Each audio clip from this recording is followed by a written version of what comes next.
Hi అండి, అందరికీ నమస్కారం. రమీ జ్యోతి ఛానల్కి స్వాగతం.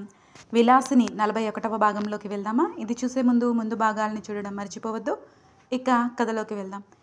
ఏ సమయంలోనైనా గీతికను అరెస్ట్ చేస్తే తను ఏం చేయాలో అర్థం కాక దిగులుగా కూర్చున్న రత్తాలుకి కోటేశ్వరయ్యని కారులో నుండి దింపడం కనిపించింది. వెంటనే అక్కడి నుండి లేచి చాటుగా దాక్కుని అది చూస్తూ ఉంది రత్తాలు. కోటేశ్వరయ్యని తీసుకువెళ్ళి ట్రీట్మెంట్ మొదలుపెట్టారు. 1 గంట తర్వాత పోలీసులు వచ్చారు. ఆ తర్వాత వారు అక్కడి నుండి వెళ్ళిపోయారు. కోటేశ్వరయ్య పోలీసులకు ఏమీ చెప్పలేదు. మేము ఎలాంటి కంప్లైంట్ పెట్టము, మీరు వెళ్ళిపోవచ్చు అని చెప్పాడు కోటేశ్వరయ్య. వాళ్ళు వెళ్ళిపోయిన తర్వాత కొడుకు అడిగాడు కోటేశ్వరయ్యని, ఎందుకు నాన్న ఇలా చేస్తావు? నీకు ఇలా చేసిన వాళ్ళని ఖచ్చితంగా మనం ఏదో ఒకటి చేయాలి కదా అని అడిగాడు కొడుకు. అది నేను చూసుకుంటాను. మనం ఇలా కేసు పెడితే మన హోటల్లో ఏదో జరగరానిది జరిగింది అన్నట్లుగా పుకారు పుట్టి మన హోటల్ పేరు పడిపోయే అవకాశం ఉంది అని చెప్పాడు కోటేశ్వరయ్య. ఎలా జరిగింది? అసలు ఎవరు చేశారు నాన్న అని అడిగాడు అతని కొడుకు. ఎవరో దొంగ విధవ, మన హోటల్ వాళ్ళే అయి ఉంటారు, అదేదో నేను చూసుకుంటాలే అని చెప్పాడు కోటేశ్వరయ్య. రాత్రి ఎవరో ఒక అమ్మాయి వచ్చి వెళ్ళిందని వాచ్మెన్ చెప్పాడు అని అడిగాడు కొడుకు. ఆ అమ్మాయి మన దగ్గర పనిచేసే మనిషి కూతురులే. వాళ్ళ అక్క హాస్పిటల్లో చేరిందని ట్రీట్మెంట్ కోసం డబ్బుల కోసం వచ్చింది, ఇచ్చి పంపించేశాను అని చెప్పాడు కోటేశ్వరయ్య. మరి నీకు ఇలా చేసిన వాడిని ఎలా పట్టుకోవడం అడిగాడు కొడుకు. ఎన్ని చూశానురా, నాకు తెలియదా ఏం చేయాలో? నువ్వేమీ దిగులు చెందకు, దీని గురించి వదిలే అని చెప్పాడు. అంతకు మునిపే అక్కడికి వచ్చి నిలబడి అదంతా విన్న రత్తాలు వణికిపోయింది. పోలీసులకు చెప్పకుండా, కూతురిని పోలీసులకు పట్టించకుండా ఏం చేస్తాడు? నేను చూసుకుంటున్నాను అంటే కూతుర్ని చంపేస్తాడా? ఇంకేం చేస్తాడో అని భయపడింది రత్తాలు. ఇప్పటికిప్పుడు ఊరి వదిలిపెట్టి పారిపోవాలని అనిపించినా కూడా స్వప్నిక అక్కడే హాస్పిటల్లో ఉండడంతో ఏమీ చేయలేక కోటేశ్వరయ్యకి కనపడకుండా ఉండాలి అనుకొని చాటుమాటుగా అన్నీ చూస్తూ ఉంది రత్తాలు.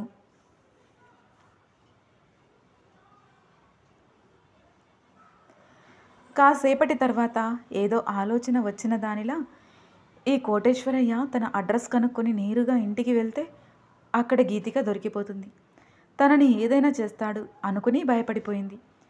తిరుపతమ్మ నంబర్ తన నోటికి గుర్తు ఉండడంతో ఉదయాన్నే ఫోన్ చేయాలి అనుకుంది. కోటేశ్వరయ్యకి దెబ్బ అంత పెద్దది కాకపోవడంతో కట్టువేసి ఇంటికి పంపించేశారు. ఉదయాన్నే హోటల్లో పని కోసం బయలుదేరుతున్న తిరుపతమ్మకి ఫోన్ చేసింది రత్తాలు.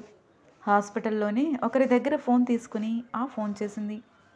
జరిగిన విషయం అంతా చెప్పి ఎలాగైనా ఇంటికి వెళ్ళి గీతికని ఎక్కడైనా దాక్కోమని చెప్పింది. అలా చెప్పమని చెప్పింది రత్తాలు. జాగ్రత్తగా ఉండమని కూడా చెప్పింది. సరే నేను చూసుకుంటాలే, నువ్వు ముందు హాస్పిటల్లో ఉన్న బిడ్డను సరిగా చూసుకో అని చెప్పింది తిరుపతమ్మ. త్వరగా రత్తాలు వాళ్ళ ఇంటికి వెళ్ళింది. ఉదయం దాకా ఆలోచిస్తూ కూర్చున్న గీతికకి అప్పుడప్పుడే నిద్ర పట్టింది. దబదబా బాదుతున్న తలుపుల వైపు భయంగా చూస్తూ ఎవరో వచ్చారు అనుకుని ఇక తప్పదు కదా అనుకుని తలుపు తీసింది గీతిక. ఎదురుగా ఉన్న తిరుపతమ్మను చూసి గుర్తుపట్టక ఎవరు ఆంటీ మీరు అని అడిగింది. తిరుపతమ్మ విషయం మొత్తం చెప్పి, నువ్వు జాగ్రత్తగా ఉండు, ఆ కోటేశ్వరయ్య నీపై ఏమీ కేసు పెట్టలేదట, ఏదైనా చేసే అవకాశం ఉంది, ఇంట్లో ఉండకు, అడ్రస్ తెలుసుకుని వచ్చే అవకాశం ఉంది అని చెప్పింది తిరుపతమ్మ.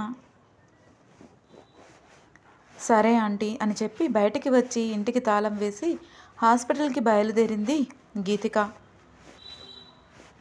తన దగ్గరికి వచ్చిన గీతికని చూసి, ఎందుకే నువ్వు ఇక్కడికి వచ్చావు? ఆ కోటేశ్వరయ్య వస్తే ఏదైనా చేస్తాడు అని అంది రత్తాలు.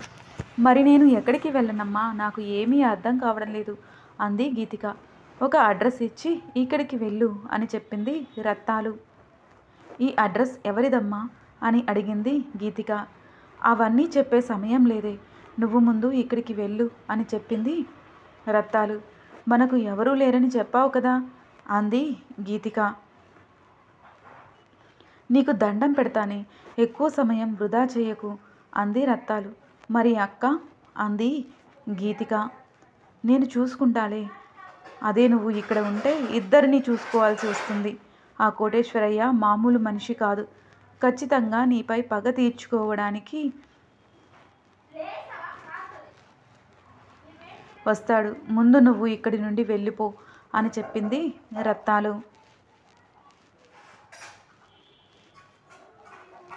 స్వప్నిక ప్రాణాపాయం నుండి బయటపడింది. గీతికని వెళ్ళిపోమ్మని తల్లి చెప్పినా కూడా మాట కాదనలేక వెళ్ళాలని అనుకుంది.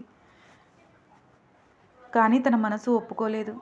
అదే కోటేశ్వరయ్య వచ్చి తన తల్లిని ఏదైనా చేస్తే అక్క పరిస్థితి ఏంటి అనుకుని తల్లికి కనపడకుండా అక్కడక్కడే తిరుగుతూ ఉంది వారిని కనిపెట్టుకుని. కోటేశ్వరయ్య ఉదయం 10 గంటలకు నిద్రలేచాడు. ఆ తర్వాత హోటల్కి తయారవుతూ ఉంటే అతని భార్య ససేమిరా ఒప్పుకోలేదు. అతన్ని కదలకుండా ఇంట్లోనే కూర్చోబెట్టింది. కోటేశ్వరయ్యకు మాత్రం ఎప్పుడు బయటికి వెళ్ళాలా, ఆ రత్తాలు దాని కూతుర్లని పని ఎలా చెప్పాలా అని ఉంది. అందుకే బయటికి వెళ్ళాలని ప్రయత్నిస్తున్నాడు. ఇక తప్పక భార్య బలవంతంతో ఇంట్లోనే ఉన్నాడు.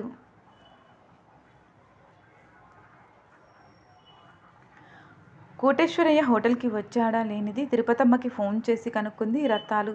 అతడు రాలేదని చెప్పాక ఒక 2 రోజుల వరకు ఎలాంటి భయం లేదు. ఆలోపు గీతిక వెళ్ళిపోతుంది అనుకుని తృప్తిగా ఉంది రత్తాలు.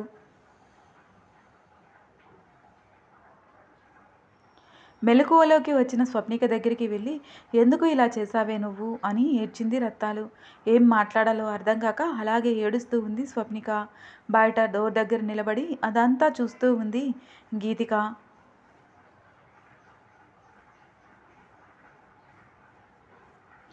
తల్లిని అక్కని అలా చూసి తన గుండె విలవిలలాడిపోతుంది. లోపలికి వెళ్ళాలి అని అనిపించిన తల్లి తనను అక్కడ ఉండనివ్వదు అనుకుని అక్కడే నిలబడి బాధపడుతూ ఉంది గీతిక. లోపలికి వచ్చిన నర్స్ రత్తాలని స్వప్నికని అలా చూసి ఇప్పుడే మెలకువలోకి వచ్చింది. ఆ పిల్లని ఎందుకు అలా ఇబ్బంది పెడుతున్నావు, నిదానంగా కనుక్కోవచ్చు, ఇప్పుడే ఏమీ అనకు అని చెప్పి రత్తాలుని అక్కడి నుండి బయటకు పంపించింది. సాయంత్రం 7 గంటలు అవుతుండగా మళ్ళీ కోటేశ్వరయ్య చొక్కా వేసుకుని బయటికి బయలుదేరాడు. ఈసారి భార్య చెప్పినా కూడా ఊరుకోలేదు. నాకేమీ కాలేదు, నేను బాగానే ఉన్నాను. హోటల్లో ఇలా చేసిన వాడిని పట్టుకోవాలి కదా, మళ్ళీ ఇలా జరగకుండా చూడాలి కదా, ఆడంగివాడిలో ఇంట్లో కూర్చోవానా అంటూ భార్యని కసురుకుంటూ బయటకు బయలుదేరాడు కోటేశ్వరయ్య.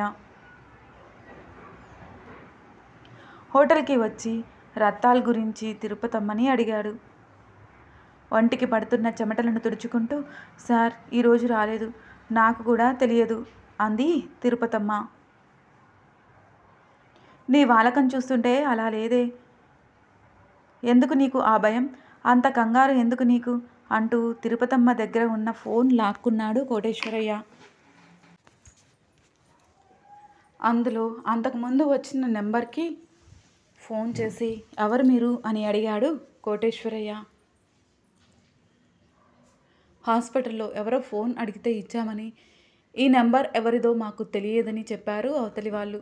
ఫోన్ కట్ చేసి తిరుపతమ్మ వైపుకు చూస్తూ, ఎక్కడ ఉంది ఆ రత్తాలు, నీకు అంతా తెలుసు కదా, మీరంతా కలిసి దాని బిడ్డని కాపాడదామని అనుకుంటున్నారా, ఈరోజు నేనేంటో చూపిస్తాను అంటూ రత్తాలు ఉన్న హాస్పిటల్కి బయలుదేరాడు కోటేశ్వరయ్య. కొనసాగుతుంది. మీకు ఈ కథ నచ్చినట్లయితే లైక్ చేయండి, షేర్ చేయండి. మరిన్ని నా కథలను మిస్ కాకుండా ఉండడం కోసం వెంటనే నా ఛానల్ని సబ్స్క్రైబ్ చేసుకోండి. ఈ కథపై మీ అభిప్రాయాలు తెలియజేయడం మర్చిపోవద్దు. మరో భాగంతో మీ ముందుకు వస్తాను. మీ రమి జ్యోతి.